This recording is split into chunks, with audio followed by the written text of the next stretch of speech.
నమస్కారం, నా పేరు రాధిక. Welcome to CJRTV.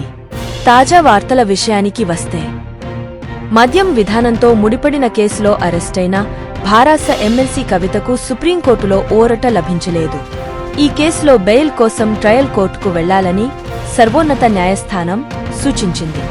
దీనిపై ఈడీకి నోటీసులు జారీ చేసింది. ఈ కేసులో తన అరెస్టు చట్టవిరుద్ధమంటూ కవిత దాఖలు చేసిన పిటిషన్పై సుప్రీంకోర్టు త్రిసభ్య ధర్మాసనం శుక్రవారం విచారణ జరిపింది. ఈడీ వ్యవహరించిన తీరు, ప్రస్తుతం జరుగుతున్న పరిణామాలు తమను తీవ్ర నిరాశకు గురిచేస్తున్నాయని కవిత తరపు న్యాయవాది కపిల్ సిబల్ కోర్టు దృష్టికి తీసుకెళ్లారు. ఈ కేసులో ఒకసారి సాక్షిగా, మరోసారి నిందితురాలిగా పిలిచారని తెలిపారు.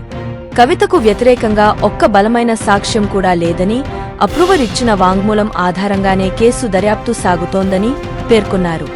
దీనిపై స్పందించిన ధర్మాసనం ప్రస్తుతానికి తాము కేసు మెరిట్లోకి వెళ్లడం లేదని స్పష్టం చేసింది. ఇందులో తాము బెయిల్ ఇవ్వలేమని, మొదట కింది కోర్టును ఆశ్రయించాల్సిందేనని తెలిపింది. ఆ స్వేచ్ఛ పిటిషనర్కు ఉందన్న ధర్మాసనం త్వరితగతిన కేసు విచారణ చేపట్టాలని ట్రయల్ కోర్టుకు సూచించింది. ఈ పిటిషన్లో రాజ్యాంగ ఉల్లంఘనకు సంబంధించిన అంశాలను లేవనెత్తినందున దీన్ని ఇప్పటికే దాఖలైన విజయ్ మదన్ లాల్ కేసుకు జతచేస్తున్నట్లు వెల్లడించింది. రాజ్యాంగపరమైన అంశాలపై ఈడీకి నోటీసులు జారీ చేసింది.